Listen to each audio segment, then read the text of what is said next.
Prince Louis, fourth in line to the British throne, has long charmed the public with his infectious grin and wonderfully unfiltered reactions during royal appearances.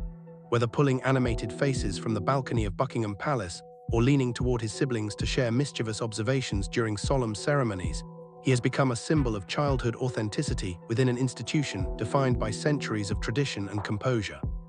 His expressions, sometimes cheeky, sometimes wide-eyed with curiosity, have provided moments of levity that travel instantly across the world. In a monarchy often associated with formality, Louis represents something refreshingly human, the simple, irrepressible joy of being young.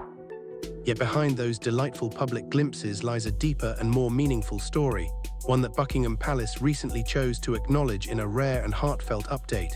It was not an announcement designed to dominate headlines through shock or controversy. There were no dramatic revelations, no constitutional implications.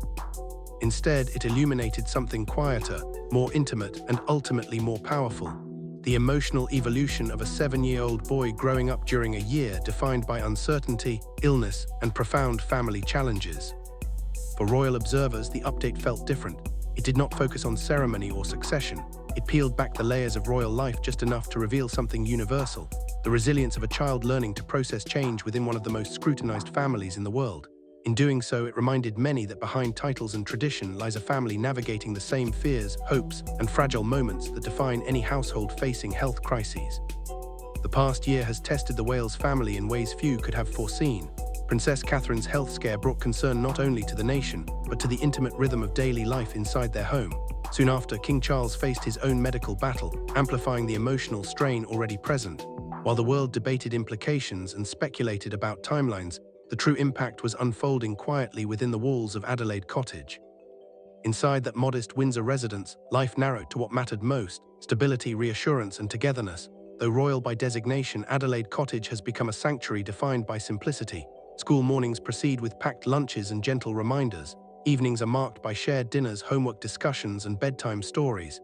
It is within this environment, purposefully shielded from excessive exposure, that Prince Louis has been growing. At 7 years old, he encountered conversations about illness and recovery that many children his age are spared. Words like treatment and rest entered his vocabulary not as abstract concepts but as realities affecting the people he loves most. Yet according to Prince William, he and Catherine approached these conversations with careful transparency. They chose honesty softened by reassurance, explaining that his mother needed time to regain her strength and that doctors were helping her heal. The emphasis was never on fear or finality, but on patience and hope. This approach required immense sensitivity. Too much detail could overwhelm a young mind, too little might breed confusion. So they struck a delicate balance, providing clarity without burden, truth without anxiety. It reflects a parenting philosophy shaped by personal experience. William understands intimately what it means to grow up under relentless public scrutiny. His own childhood, marked by both privilege and pain, has informed his determination to foster emotional security within his home. He has spoken openly about wanting his children to feel heard, supported, and protected from unnecessary pressure. For Louis, this environment has allowed resilience to take root naturally. Rather than shielding him from reality entirely, his parents have guided him through it gently.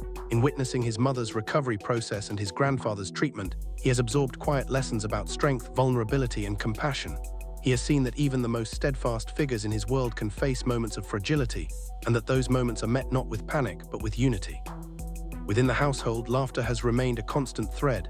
William has admitted that humor has been essential during difficult months, and Louis often stands at the center of that joy.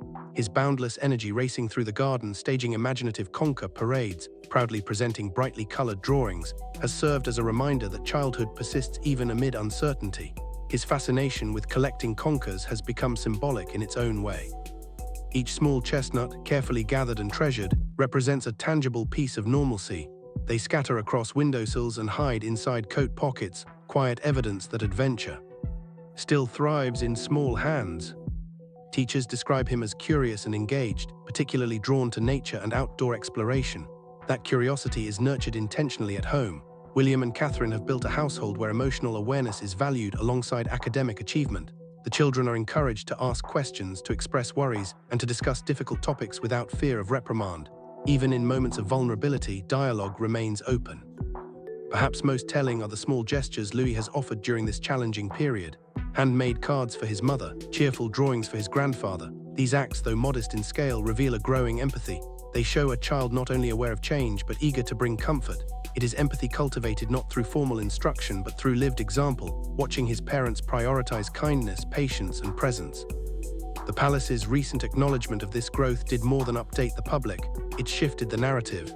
It reminded observers that monarchy is sustained not merely by ceremony, but by character, that the future of the institution depends not only on constitutional roles, but on the humanity of those who will one day carry them. For Prince Louis, the year has quietly marked a turning point. Beneath the playful expressions and mischievous smiles lies a child beginning to understand that life contains both celebration and challenge. Yet he is learning this lesson in the safest way possible, surrounded by love, guided by gentle honesty, and anchored by routine. If there is something particularly moving about this chapter, it is the recognition that resilience does not always announce itself loudly. Sometimes it grows in quiet conversations at the kitchen table, in whispered reassurances before bedtime, in the steady rhythm of shared dinners without screens, in the simple promise that tomorrow will bring progress, even if today feels uncertain. And within those moments, Prince Louis continues to grow, not just as a young royal, but as a compassionate, emotionally aware child whose strength is being shaped not by spectacle, but by steadfast love. This approach reveals the depth and intentionality behind the parenting philosophy William and Catherine have carefully shaped over the years. Both understand from lived experience how relentless public attention can intrude upon the fragile space of childhood. They grew up beneath flashing cameras and unforgiving headlines, learning early that even private emotions could become public spectacle. For William, those memories are not abstract reflections, but deeply personal recollections. He witnessed the strain that scrutiny placed on his parents' marriage and the emotional weight it carried for their family. The lessons were lasting. They instilled in him not resentment but resolve, a quiet determination to ensure his own children experience something steadier, something safer. Security for William and Catherine is not merely physical protection, it is emotional shelter. It is the assurance that home remains a place where vulnerability is allowed, where questions are welcomed, and where love is not performed but lived. Open communication has become a cornerstone of their household. Difficult topics are not avoided but approached gently in language their children can understand. The aim is not to shield them from every truth, but to guide them through it with steadiness and care. During Catherine's recovery and as the king underwent treatment, this philosophy became even more visible. The Wales home transformed into a sanctuary defined by rhythm and routine. In times of uncertainty, predictability became a form of comfort. Evenings were treated as sacred intervals, moments when the outside world with its speculation and commentary was deliberately kept at bay. Homework unfolded at the kitchen table under warm light, accompanied by casual conversation. Meals were shared slowly, without digital interruption, allowing stories from the day to surface naturally. The rule about mobile phones remains one of the clearest expressions of their values. The children do not yet have them, a boundary William has defended openly. In an era dominated by constant connectivity and algorithm-driven attention, this choice stands almost countercultural. It signals a belief that childhood should not be hurried, curated, or filtered for public consumption. Instead, it should be experienced fully, in face-to-face laughter, in boredom that sparks imagination, in conversations that linger long after the plates are cleared. It is, in many ways, a quiet rebellion against a culture of instant exposure. Within this carefully protected environment, Louis has flourished not merely as a spectator of events, but as a source of vitality. William has often acknowledged how essential laughter has been in sustaining the family's morale, and Louis, with his inexhaustible energy, has naturally become its catalyst. He charges through the garden with fearless enthusiasm, turning ordinary afternoons into grand expeditions. His toys become characters in elaborate narratives, his rooms transform into landscapes of adventure shaped by imagination alone. His fascination with collecting conkers has grown into a delightful symbol of his personality. They appear scattered across windowsills, tucked into jacket pockets, hidden beneath pillows, and arranged meticulously in small boxes as though catalogued treasures. To an outsider, they are simple chestnuts gathered from the ground. To Louis, they are artifacts of exploration, trophies from autumn walks, heroes in invented battles, tokens of stories only he fully understands. Each one carries meaning far beyond its modest form. In these small rituals, there is something profoundly reassuring. While headlines may swirl and responsibilities loom in the distance, within the walls of home there is still space for muddy shoes, imaginative play, and unfiltered laughter. It is here in these ordinary yet extraordinary moments that Louis continues to grow, shielded not from reality but supported through it, anchored by love and sustained by the simple, enduring magic of childhood. These seemingly simple passions of childhood carry a deeper resonance in seasons of uncertainty. They serve as anchors, grounding a young mind when circumstances feel unfamiliar or unsettling. In the midst of illness, heightened public attention, and whispered speculation beyond the gates, the act of collecting conkers or racing through autumn leaves becomes more than play. It becomes reassurance. It affirms that wonder has not disappeared, that curiosity still thrives, and that joy can coexist with difficulty. For a child, these small rituals are proof that the world remains steady enough to explore. At Lambrook School, where Louis continues his early education, teachers describe him as inquisitive and spirited, with a natural inclination toward the outdoors. He gravitates toward nature studies, fascinated by the textures of bark, the shapes of leaves, the quiet complexity of living things. He asks questions without hesitation, unafraid to probe deeper or to challenge what he does not yet understand. There is an eagerness in the way he approaches new experiences, a willingness to engage fully rather than observe from a distance. That openness is not accidental. It reflects an environment at home where curiosity is encouraged and where learning is treated as an adventure rather than an obligation. Compassion, too, is woven deliberately into the fabric of his upbringing. For William and Catherine, empathy is not a ceremonial virtue displayed only during public engagements. It is practiced quietly, consistently, and without spectacle. Their children are gradually introduced to the broader realities of the world, not through overwhelming exposure but through thoughtful encounters. Community visits and charitable initiatives are framed not as performances but as opportunities to listen and understand. The aim is perspective. The children meet individuals navigating hardship, learning that service is not about status or recognition but about human connection. In this way, responsibility is introduced gently, rooted in empathy rather than expectation. The enduring influence of Princess Diana is unmistakable in this approach. William has spoken often of the lessons his mother imparted, lessons about dignity, kindness, and seeing beyond titles. She taught him to look directly at people, to meet their eyes, to recognize their stories. That philosophy continues to shape his parenting. It is visible in the quiet emphasis on emotional awareness within the Wales household. Even at 7, Louis has shown signs of absorbing these values in his own way. During Catherine's recovery, he reportedly created handmade cards and colorful drawings intended to brighten her days. He did the same for his grandfather during his treatment. These were not grand gestures orchestrated for cameras, they were spontaneous expressions of care. In crayon strokes and uneven lettering, they carried something far more powerful than formality, genuine tenderness. Such moments reveal a truth that no protocol can manufacture. Kindness grows through example. It is witnessed in how parents speak, how they respond to difficulty, how they extend patience and gratitude. Louis's instinctive gestures suggest that he is learning these lessons not from instruction alone, but from observation. A recent episode underscored just how deeply the young prince has endeared himself to the public. Organizers of the World Conquer Championships, a spirited British charity event raising funds for individuals living with sight loss, extended a playful invitation for him to serve as an honorary patron. The gesture was both affectionate and symbolic, acknowledging how his innocent enthusiasm for conkers had sparked national fondness. It was an offer rooted in charm, rather than obligation. Yet William and Catherine declined with gentle humor, explaining that Louis's focus remained firmly on school and childhood.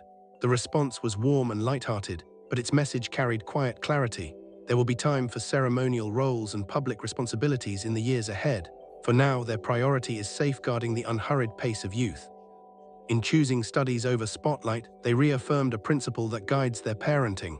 Before titles, before expectations, before history's weight settles on young shoulders, there is simply childhood, and it deserves to be protected.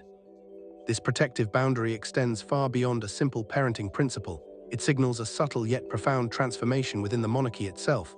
Historically, younger royals were introduced to public roles from an early age, their identities and daily lives often dictated by expectation, protocol, and ceremonial responsibility.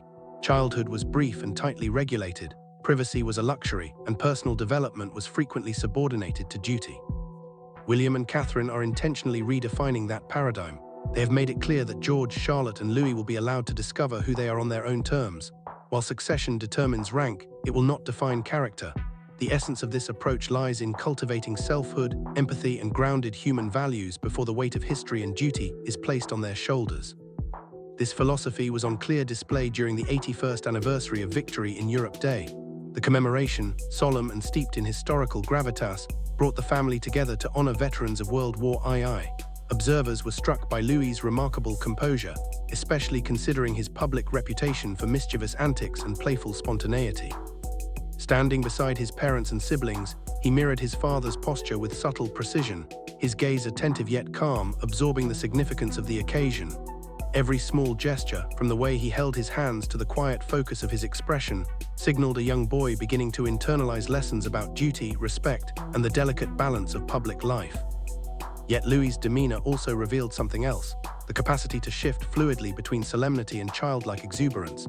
As the ceremony drew to close, he returned to his natural warmth, greeting veterans with cheerful smiles and light-hearted waves. That duality, dignity intertwined with authenticity, is perhaps what makes him so captivating to observers. He embodies a bridge between the enduring traditions of the monarchy and the relatable humanity of everyday life.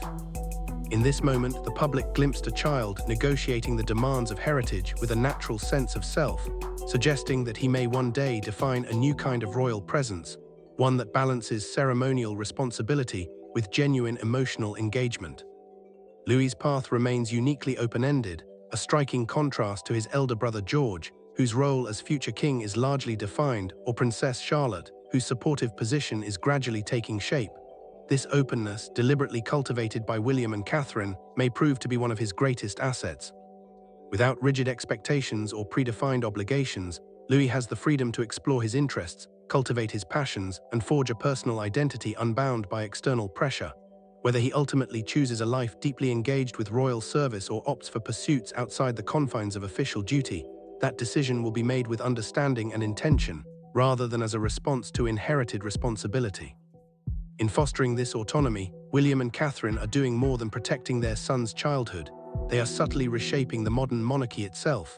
By prioritizing emotional development, empathy, and grounded values over performance and expectation, they are raising a generation of royals capable of connecting with the world in ways that extend beyond protocol. Louis, at 7 years old, is learning lessons about responsibility and service not through imposition, but through observation, example, and gentle guidance. In this way, the monarchy's future may be less about rigid succession and more about cultivating leaders whose authority is matched by humanity, whose public roles are complemented by private integrity, and whose personal development is nurtured before ceremonial duties demand their attention. This philosophy also reinforces the principle that childhood should be a protected space, rich with exploration, play, and learning. Louis's days are filled with imaginative adventures, from racing through the garden to meticulously arranging his conkers in playful displays, each act simultaneously ordinary and extraordinary. Within these moments, he develops focus, creativity, and a sense of accomplishment, skills that may one day translate into the poise and empathy necessary for a life of public service. Yet at every step, he is allowed to be a child first, a young boy discovering the world on his own terms, shielded from the pressures that can so easily distort youth in the glare of public scrutiny. Ultimately, the message William and Catherine convey is clear.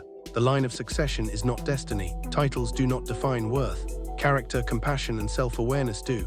Louis's journey is emblematic of a modern monarchy, one that balances tradition with humanity, expectation with freedom, and legacy with personal growth. In nurturing him this way, they are quietly planting the seeds for a future royal who is not only prepared for duty, but also deeply capable of empathy, curiosity, and joy. A prince who embodies the best of both his lineage and his childhood. As Prince Louis grows, the fascination surrounding him will inevitably intensify. Every public appearance will be dissected, every gesture scrutinized, every milestone, whether a first step in school, a playful wave on a balcony, or a quiet moment at a family ceremony, will be recorded and admired around the globe. Yet the past year has revealed something far more profound than charm or charisma.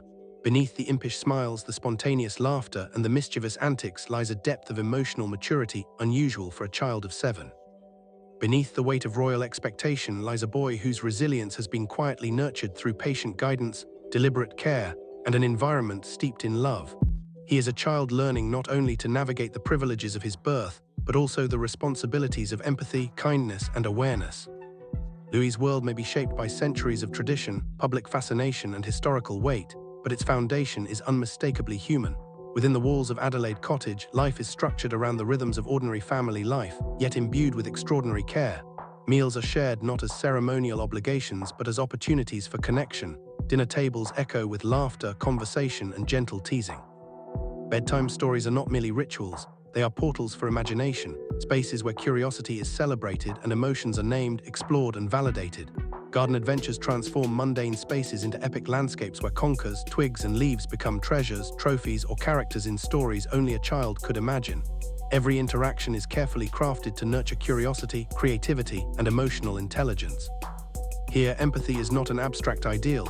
It is observed, practiced, and reinforced daily, in ways both subtle and profound. The lessons Louis absorbs are rooted in lived experience. He is introduced to charity and service in measured, meaningful ways, not for public display but for perspective. He meets individuals facing illness, hardship, or isolation, learning that human connection and compassion are not ceremonial, but essential to understanding the world. These experiences are layered seamlessly with play, laughter, and exploration, teaching him that responsibility and joy can coexist. It is in these moments, handing out a drawing to brighten someone's day, sharing a smile with a visitor, or patiently tending to a small garden project, that Louis begins to internalize the qualities that will shape him as both a person and a future royal. The influence of Princess Diana remains quietly woven into the fabric of this upbringing. William often reflects on how his mother taught him to look beyond titles, to see people for who they are, and to recognize the humanity in every encounter. That philosophy is alive today in the way Louis is being raised. He is encouraged to ask questions, to notice the world around him, and to respond with thoughtfulness and genuine kindness. Even at 7, he has demonstrated the instinctive empathy that comes not from protocol, but from example. The cards he draws to cheer his mother during recovery, the thoughtful gestures toward his grandfather, the small acts that reveal a heart aware of the feelings of others. These actions, though simple, are windows into his emotional growth, a quiet testament to the nurturing environment his parents have cultivated. A recent public story underscored how Louis's simple joys and personality have already captured hearts far beyond the palace walls.